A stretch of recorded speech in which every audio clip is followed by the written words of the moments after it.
So a transpersonal,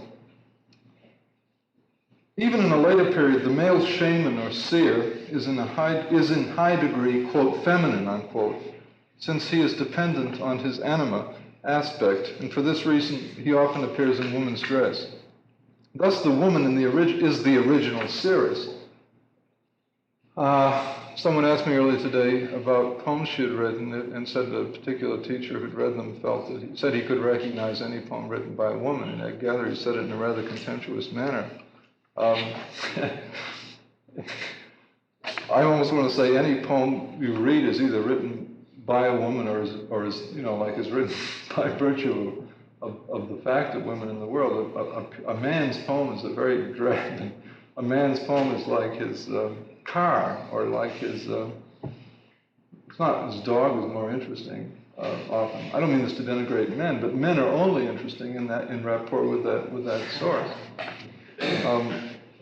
Thus, the woman is the original seeress, the lady of the wisdom-bringing waters of the depths, of the murmuring springs and fountains.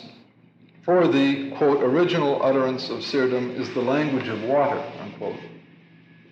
But the woman also understands the rustling of the trees and all the signs of nature with whose life she is so closely bound up. The murmuring of the waters in the depths is only the, quote, outside, unquote, of the speech of her own unconscious, which rises up in her like the water of a geyser. Because the ecstatic situation of the seeress results from her being overpowered by a spirit that erupts in her. Remember Pound's, I can't quote to you precisely the book or the chapter or the verse in which it occurs, but at one point, in trying to express what it is, what for him the experience of writing is, poetry, he says he said it's like the bubbling up of the spring through sand. It's like bubbling like a spring that erupts, is what I'm trying to get here as parallel, that erupts in her, that speaks from her, or rather chants rhythmically from her. She is the center of magic, of magical song, and finally of poetry. She is the source from which Odin received the runes of wisdom, R-U-N-E-S. She is the muse, the source of the words that stream upward from the depths, and she is the inspiring anima of the poets.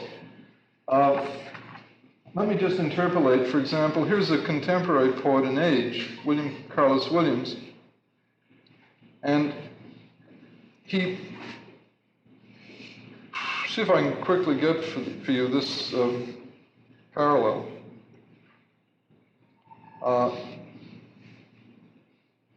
Where he's speaking of his own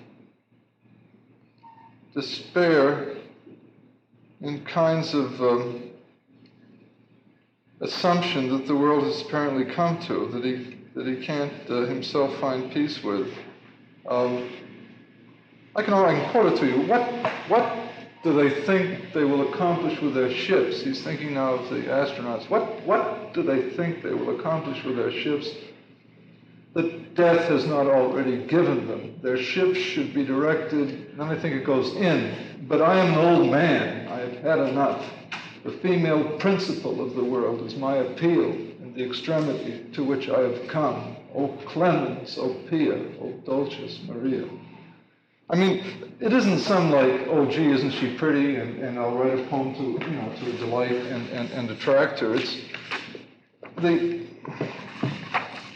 the source of poetry seems to me inevitably and inextricably involved with what this man here is saying. Because she is the source from which Odin, etc. As a power of inspiration, she may appear singly in the triad with which we are familiar, or in an indeterminate plural. The graces, nymphs, wood sprites, muses, fates, and innumerable corresponding figures are the singing, dancing, and prophetic forces of this inspired and inspiring woman, to whom in time of need, the male, farther removed as he is from the origin, appeals for wisdom.